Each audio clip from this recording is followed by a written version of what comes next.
आइए हम भूगोल के दूसरे चैप्टर का हम आइए हम और सब्जेक्टिव एंड ऑब्जेक्टिव का क्वेश्चन आंसर करते हैं एनसीईआरटी का। यानी जो भी हम क्वेश्चन आंसर करा रहे हैं यह सब एनसीईआरटी किताब बुक का है। आप जाकर बुक में से आप मिला सकते हैं।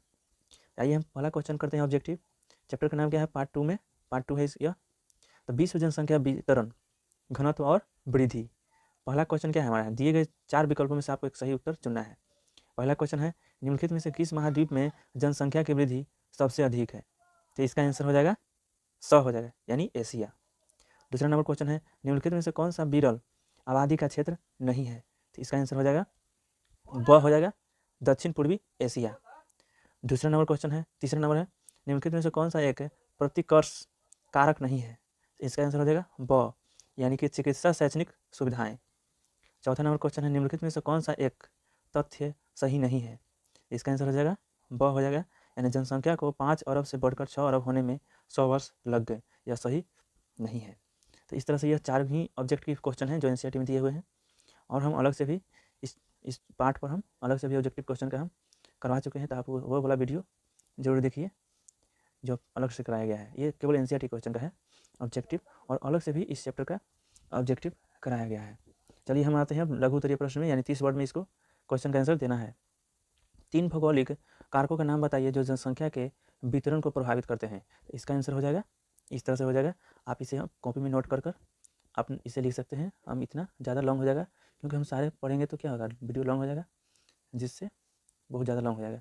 तो आप पॉज कर वीडियो को आप इसे कॉपी में उतार लें, उसके बाद याद कर सकते हैं। दूसरा नंबर क्वेश्चन है दुनिया में उच्च जनसंख्या घनत्व वाले कई क्षेत्र हैं, ऐसा क्यों होता है? इसका भी आंसर इस तरह से यहाँ पर बताया गया है।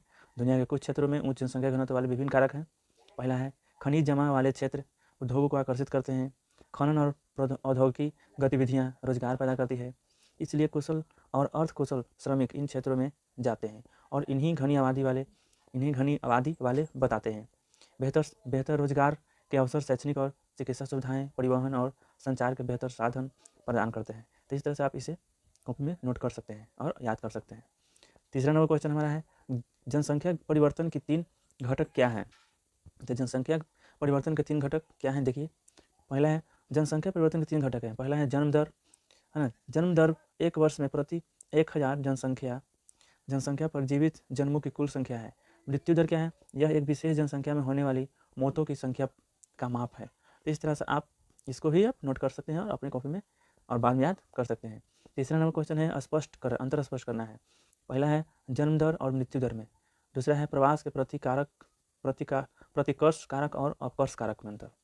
इसका भी आंसर देखिए इस तरह से है, जन्म दर मृत्यु दर यहाँ पर किया गया है पूरे को।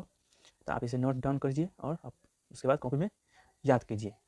इस तरह से दूसरा ख का आंसर यहाँ पर है प्रवास के प्रति कारक, है ना। प्रवास के प्रति कारक के मूल सिद्धांत को कम आकर्षक बनाते हैं। प्रवास के आकर्षक कारक मूल स्थान की तुलना में गंतव्य स्थान को ज़्यादा आकर्षक बनाते हैं।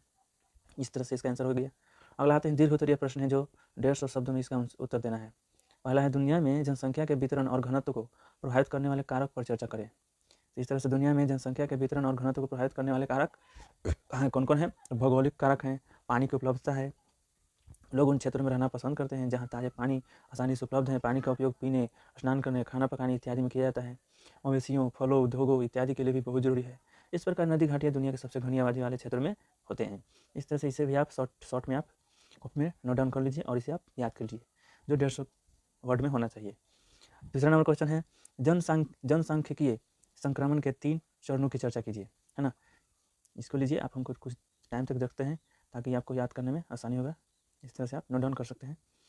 दूसरा नंबर क्वेश्चन है जनसांख्यिकीय संक्रमण के 3 चरणों को चर्चा करना है।